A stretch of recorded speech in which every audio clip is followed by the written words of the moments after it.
So this is our debt strategy and payoff dashboard, currently on revision 5.1. It's been through a ton of changes and updates based on customer feedback, a lot of improvements, a lot of flow improvements, a lot of built-in notes to make it easier for customers to use. And I'm going to try to go through this thing in detail, so it's going to be a little bit of a lengthy video, but I think it'll be value added for anybody that's just getting started or even going back using it after they haven't used it in a while. So you're going to start with the debt tabs. So I will note that I have the PDF guide that comes with the product fold up to the right. I'm going to kind of use that as I'm going through, because it's been a little while since I've looked at this myself.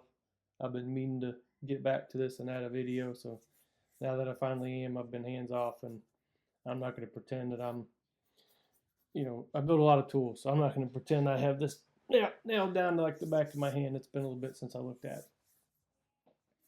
So you can start with the debt name. Short, keep it simple. It doesn't need to be super descriptive, just enough that you know what it is. So once you've got your debt name added, you can start to plug in the rest of your debt details.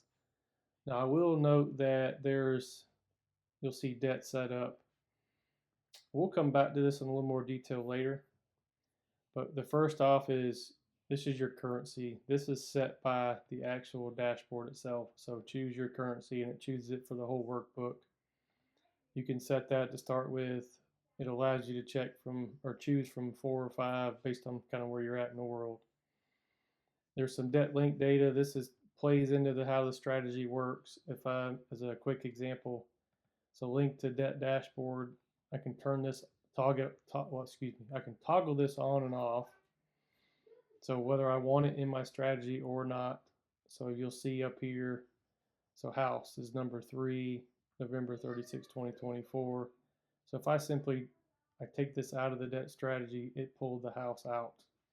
And it also changed the numbers up here, because once I'm pulling the strategy in, I'm pulling in an extra payment amount at some state, and it's playing into how fast this gets paid off. So as you see, total interest was 186, and if I put it back into the strategy, now it's down to 81.9. So huge impact on the interest by rolling in the debt strategy, whatever that's set to, which will be part of the dashboard setup. Extra payment input. Now I'm going to show you this. It's just a tool to play with outside of the strategy. It does not work when you have this debt included in your debt Snowball or debt avalanche or whatever it is.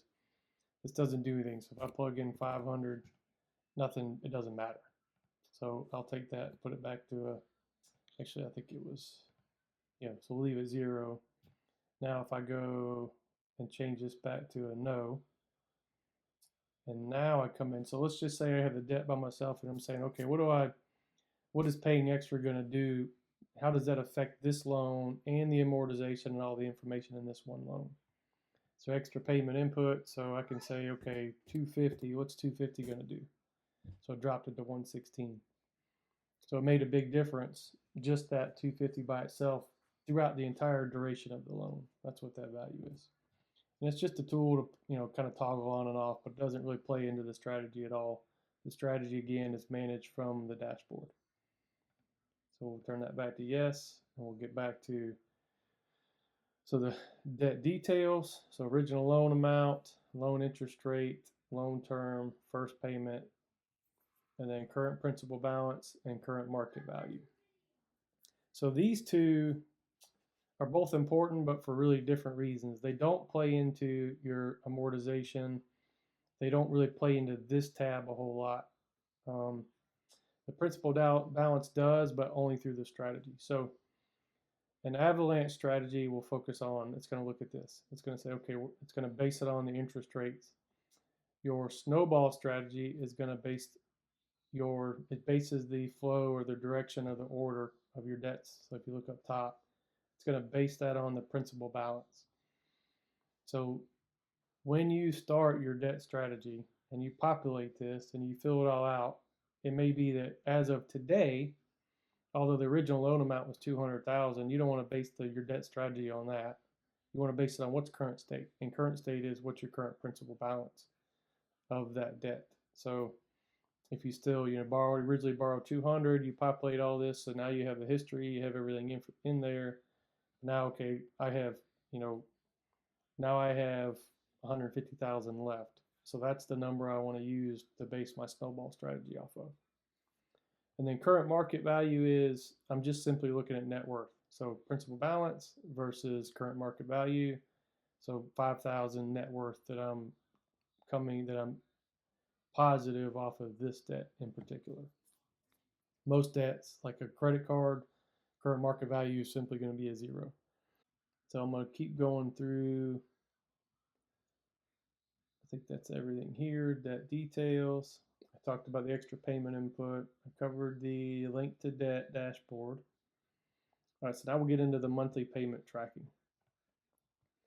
So again, these debt details will populate your full amortization table below. And they're also going to come up with your debt results. So to kind of reduce some confusion initially, we'll take this out because these numbers are going to change. So let's say original loan amount, loan term 360, 5% interest. So approximate total payments is 360. Your calculated payment amount, this is based on your loan information, so that's the 1,073. Total remaining, so I did make one payment, shows you made one payment here. So this is total remaining between your interest and your principal. Actual payments made, so this is total dollar amount, so that's that 1,074. Total principal, total interest, again, that's that chart up here to the right. And then you've got, your original total required. So these numbers are basically the same because you don't have any type of extra payment. So like if I were to plug in the 200 here, so now my original went from 386 down to 325 because that number dropped a ton. So we'll change that back. Last payment month, October of 2053. New last payment month. Again, no strategy. So if I'll plug that 200 back in there again. See, it changed February of 2045. So that $200 not only killed your interest by a lot, but it dropped your payment, nearly, 8 years? So a lot, down to 22 years from 30. So now if you look at, and then equity was the 5,000. So that's the current market value versus current principal balance. Now if I turn this link back on, so if I go back to yes, so I went from 53 to 36. So huge change. So original total was 386. New total required is 281. So that's about 80,000 in total savings.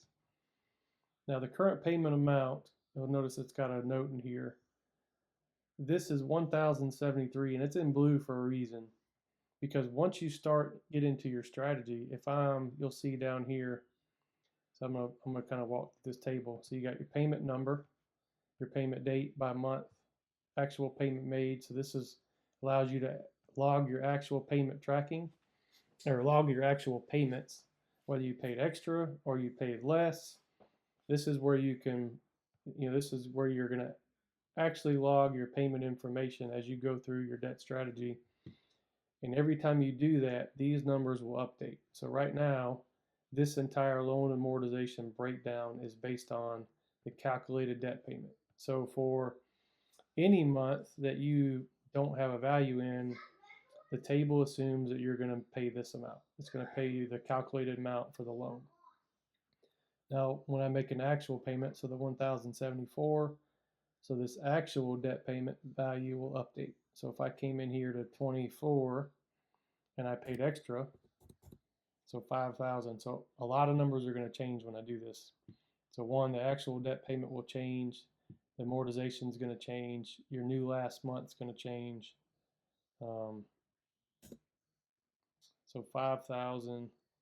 So now payment principal, maturity months. So all that just shifted up. I don't know if you saw that or not. So it went from 357, now it jumped to 340. So if I take that back out, so you see that it went from July to November. So let's go back. So 354, 353, see how those numbered down? I'll go back in and plug that 5,000 in again. And it dropped to August 36. It depends on the month I paid it in, right? And then, so 356, 355, then it dropped to 338. So in those cases, I don't know, I'm going through a lot of information, but This is just the debt the one of the debt tabs. This by itself can do a ton for you.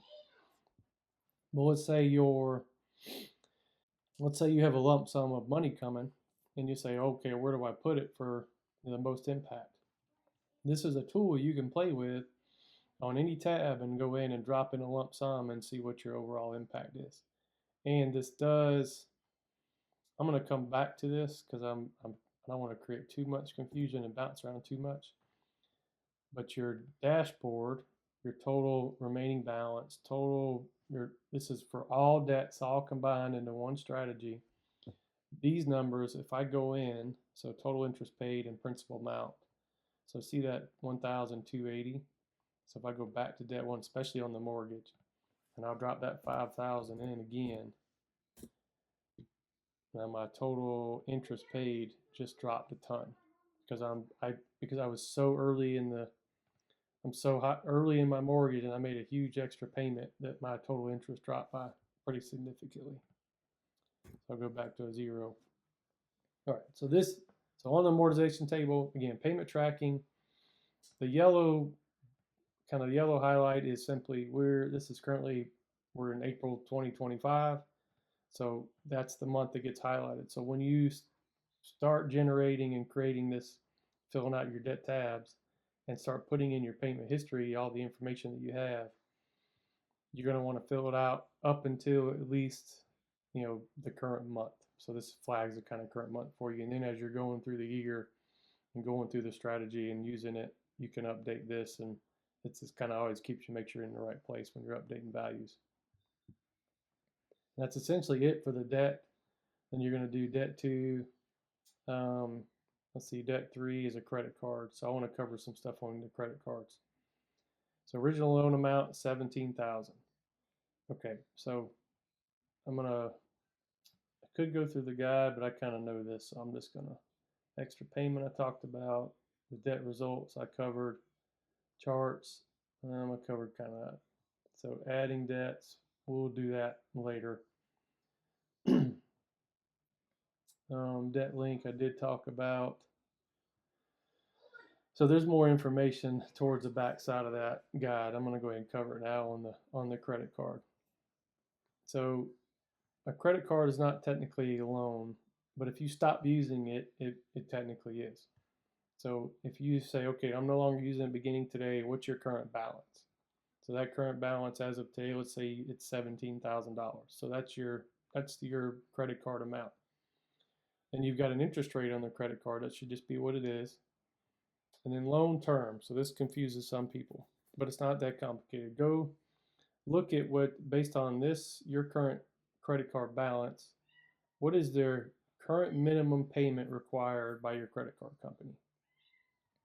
And when they give you that credit card, in this case, let's say it was $723, and it may not be that high. This is 48 months.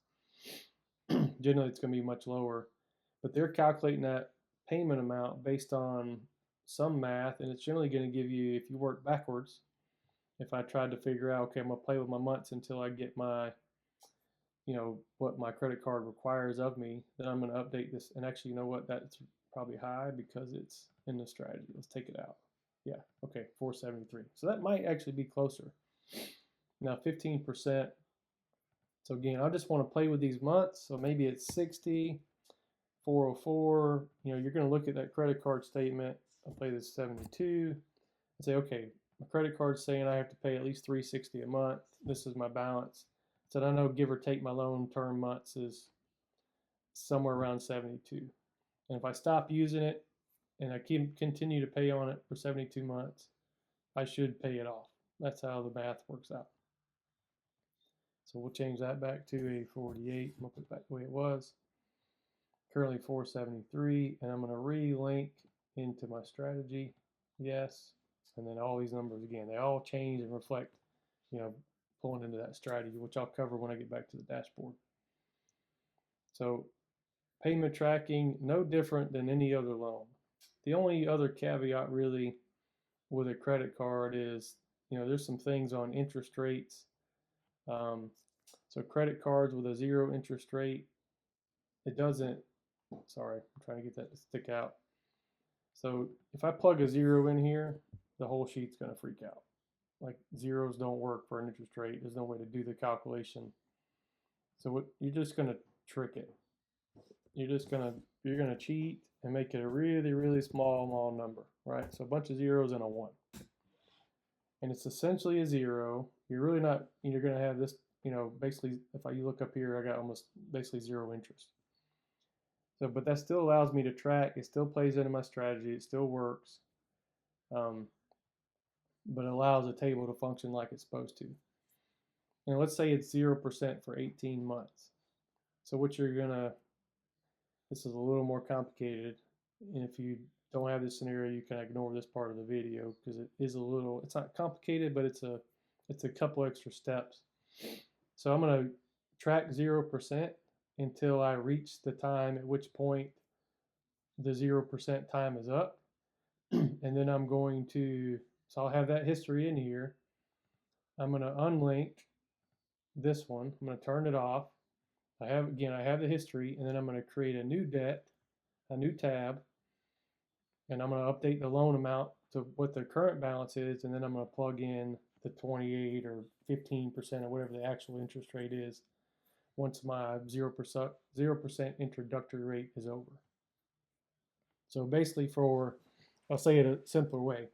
When you have an introductory rate, you can set up the tab for the introductory rate, track it through the introductory rate, and then set up additional tab when the rate changes. And that'll keep everything fluid. It'll make sure your tool's working, your strategy's working the way it's supposed to. And the reason you want to kind of do it that way is, for one, the tool functions really well, but two, if you're playing Snowball or Avalanche and you're in 0%, so like I'll go back to 17, Avalanche is going to work on the largest interest rate first versus principal balance.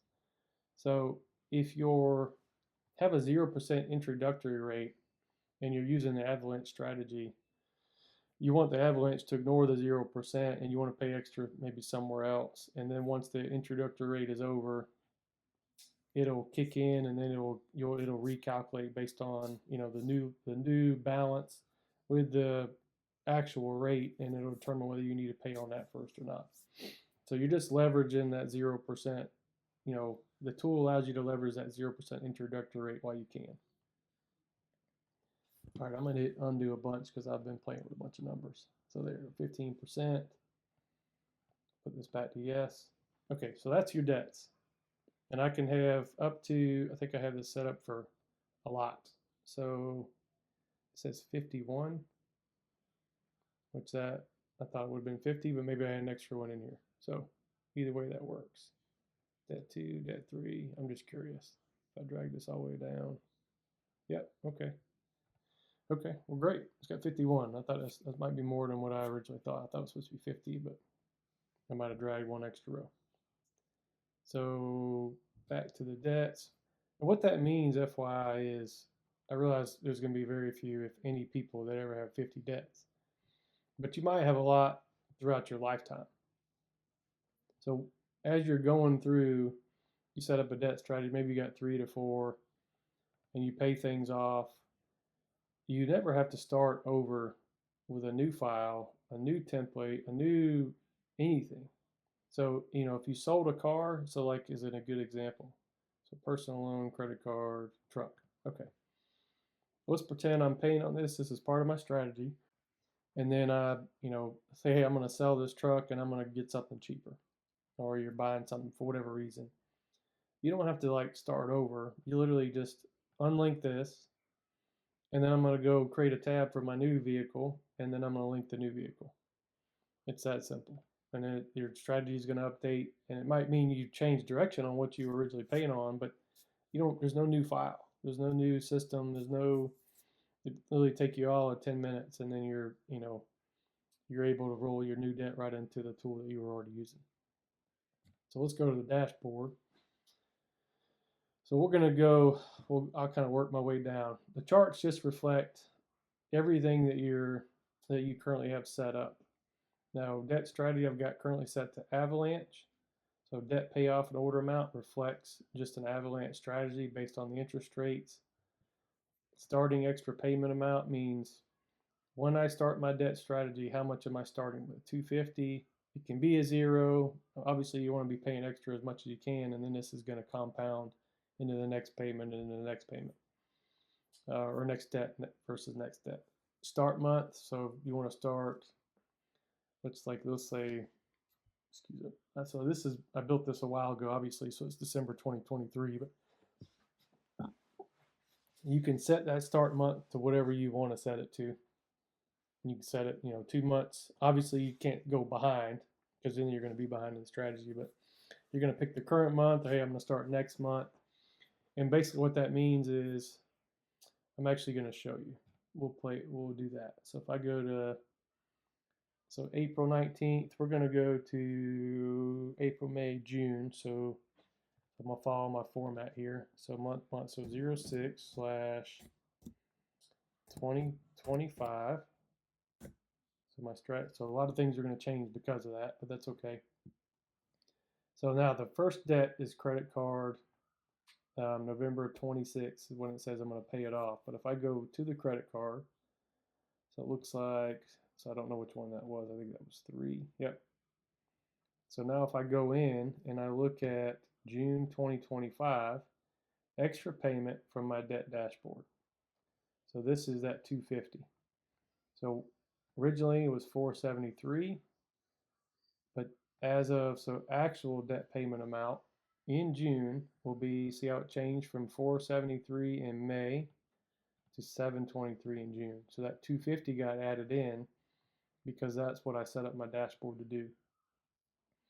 And then what's going to happen is, you'll notice up here, so 723, and then that's going to roll to the 951 with the personal loan amount, and then add in the mortgage, and then etc. And I'll explain what paid off means. Actually, I can go ahead. I got a note up here to the right, but I'll explain that now. So paid off is, these would have been last in the debt strategy based on an avalanche approach, based on interest rates. So they're probably they're obviously your lowest interest rates. But what happened is, because your house was third, you paid these off through normal payments before the strategy ever got to them. So you're going to pay these off in 37, but this was paid off in 33, and this was paid off in October 2028. So these are the order based on the interest rate, but these were just paid off before your strategy ever got to them. So if I were to change this to a snowball, see how that changed? So now you went from personal loan to the credit card to the truck, and then your house is last. And that makes sense. Your principal balance, so your snowball is the smallest principal balance, and house obviously is going to really be that. So I'll change that back to an avalanche. Now, there's some additional so these dollar amounts, how all this is determined, again, is this data table. And I'll zoom in. I realize you probably can't see that. So the data table is doing all the math, pulling all the information in, and making the determination of what gets paid first, what order, which months the next one starts, etc. So if I go back to, so what that means is you can use this to kind of visualize the detail if you're not sure what's taking place, and etc. It does have some additional functionality. So debt type, mortgage, I forget why that matters. It does, but oh, okay, I do remember. So on your dashboard, your net worth tracking, and then you've got debt to income front end and back end. So if you don't know the difference between the two, front end of debt to income is only a mortgage. It's only what you owe on real estate. And then debt to income and back end is everything else. So in your debt table, if you have a mortgage, you'll want to tag the rest of these don't matter. It's credit card, other loan, it really doesn't matter. You don't tag anything else. But you want to tag which one is related to your mortgage, because that's your debt to income front end. And then you've got manual debt order. So for this table, so what that allows you to do is, if I go to custom, so user defined, you'll notice everything dropped out because I don't have a strategy. So if I go to data table, I thought I had a note right here, debt strategy. So user defined. So you choose the debt order by numbering your debts in the manual debt order column in the data table. So, or no strategy is set your strategy to, sorry, let's scroll down. No strategy is set your strategy to user defined and leave the manual debt, dang it, that's aggravating. Leave the manual debt order column in the data table left blank. So in this case, if I go to data table, there's no numbers in here. So what that means is this is the equivalent of no strategy at all. I'm just paying all these debts normal. And if I go to debt one, remember the 186.5? So and it says I have a strategy and link to the debt dashboard, yes. But if I were to change this to no, that number doesn't change. See that? So I change it back to yes. So nothing changed because within the strategy itself, I don't have anything selected. I set to user defined, but then I don't have defined anything. All right, so now that we're back on Avalanche, starting extra payment I covered, start month. Gross annual income, that's gonna just be used to calculate your debt to income. That's all that's used for. And then your currency selection, again, you've got US dollar, euro, pound, or even Canadian. So just a few choices depending on where you're located at, and it updates. Obviously, I clicked that by accident, but that will update all the dollar currency related values throughout the workbook. So go back to USD. And that's essentially it. That's how this works. You will see, so debt strategy, dashboard results, reduction in payment count. So that's 226 less payments, 102,000 in savings. Current debt balance is 396. Last debt payment April 37, and that's going to reflect obviously your last payment up here in the house because these two are already paid off. That's it. That's how it works. Thanks for watching.